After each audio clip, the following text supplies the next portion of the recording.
So in this next video, we're going to make a deconstructed ahi California roll. And what it does is it takes the cool parts of a California roll and we add ahi to it. We kind of mix it all up, represent it in a way that gets all of the good stuff, the ahi, the crab, and a little bit less rice, so it's a lot more sort of an indulgent, decadent dish. The first thing we got to do is we're going to sear ahi. And what I'm going to do is I got a pan screaming hot here, and I'm going to sear it on one side because I want to give it a little bit more meatiness to the dish and a little bit more of that caramelization. If you want, you could do this with just a raw piece of ahi, but I do like the texture and the flavor that this provides. So we're going to put this in the pan, and we're just going to let it sear for just maybe 20 seconds or 30 seconds. What's important is the pan has to be super, super hot because I want to quickly brown the bottom of the fish and minimize how much the fish actually cooks. One of the things you also want to note is that I'm not moving the fish in the pan, and we've talked about this in other videos, but you don't want to keep moving the pan because you want the fish to brown, and if you keep moving it, it never really has a chance to do that. Okay, so now we're good. I'm going to take the fish out of the pan here, and I'm going to just put it on a piece of paper towel here just so that I can let it rest, and I can let it sort of, any of that extra oils from the pan will just drain into the paper. So while I'm letting the piece of ahi here kind of cool and settle, I'm going to move on to all of the other parts of the prep. So I have a cucumber here, and I've already peeled a piece of it, but we're going to put some Japanese cucumber in. And you could peel it all the way, and that's fine, but I also don't mind leaving a little bit on here just because it'll give a little bit of texture, a little color into the dish. There's also a couple of different things, some people will peel the seeds out, some people will leave them in. In this example here, I'm gonna leave them in because I'm okay with the softer texture of the inside for this dish. If you want, you can go ahead and take them out. It's a personal preference issue on this one.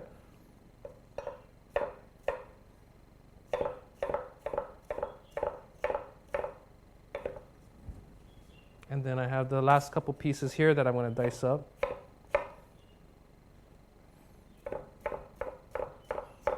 And then I'm going to move on to avocado. So I have a ripe avocado here.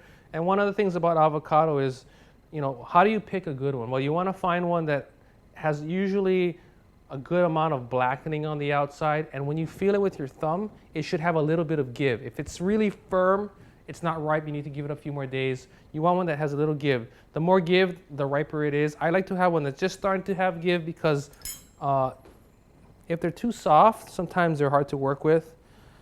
If you're gonna just make guacamole and you're gonna mash the whole thing up, then soft one's okay because it's personal preference. So now I've cut around the avocado. I'm gonna twist it and essentially unscrew it, and I have my two halves. One of the questions I do get asked is, how do you get this pit out? So here's how you do it. You take your knife, you hold the avocado, you just drop your knife and let it grab the avocado, twist, and then the pit will come out, and then you can move on. For this recipe, I'm only going to use half of the avocado, but I just thought I'd show you guys how to do that. Taking my knife now, I want dice. So the way to get dice with an avocado is you hold the avocado in half, and you just run your knife down to the size of dice that you want, and you just make sure that you don't cut into or cut through the skin. That way it'll hold it all together for you, and it'll give you a lot of nice dice to work with. So now I have my piece here that's been all set up and diced. It's got my grid of squares. Then I'm going to grab a spoon here and just start scooping it out, and I only scoop it to the depth I want of my dice. So in this example, I'll probably do a couple different scoops in here, and then I'll finish off by doing my final scoop all the way through. The next thing we're going to add is crab meat. In the recipe that I have, you can use lump crab meat, you can use Alaskan king crab or snow crab or even imitation crab. But whatever you want to use is perfect for the recipe. I'm going to put that in here now. Then we have sesame oil that's going to go into the recipe. I'm going to put a pinch of salt. We got some shoyu or soy sauce that's going to go in here now. Let's put a little bit more there. And then we have to put some green onions. I'll go for a quick quick slice on that. And I'm going to finely slice it.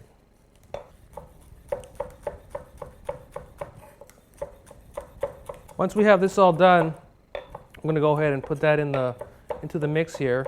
And then I'm going to add some sesame seeds as well. So that's going in, sesame seeds. And finally our ahi is going to go in now. So it's cooled off. You know, when you're doing this at home, one of the things I think is cool is if you take it, sear it, and actually put it in the refrigerator, then it really slows down, it stops the cooking, and it gets the piece of ahi nice and cold again. But you see the nice color that we have here. We have the nice searing on the outside here, but it's a perfectly rare piece as well. So now we're going to go ahead and dice this piece of fish. And you can see the gradation here. You can see that because the pan was so hot, it just lightly seared down here, and the rest of the ahi is still very rare. And that's exactly what you're looking for.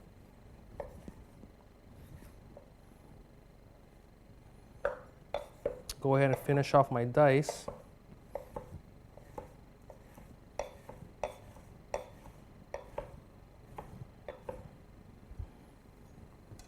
We're going to take that and put it into the dish as well.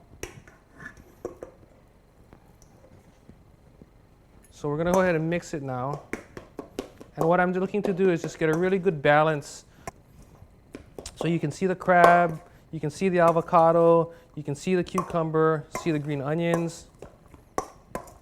And remember, cooking is sort of in some ways it's not an exact science, and especially the way that we're doing small dishes here, you know, you want to use judgment. And I'm looking at this and I'm going to say it needs a little bit more sesame oil. And I'm going to say it needs a little bit more shoyu.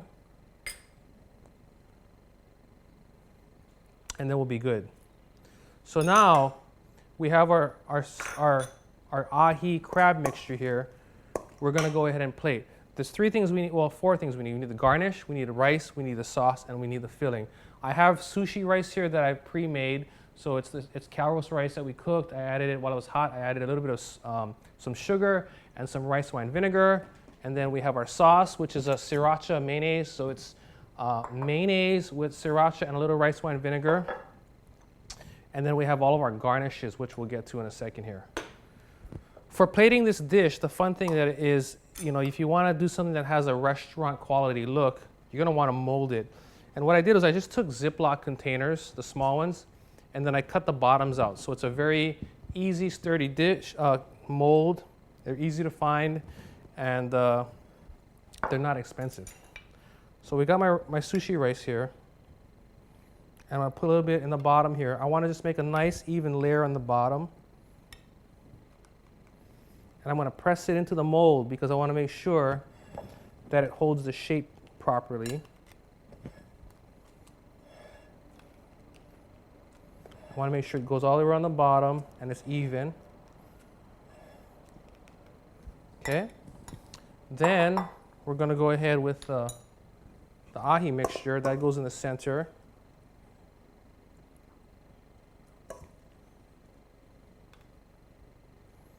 And again, I am going to press this. You want to press this so that it sets into the mold. That's really important.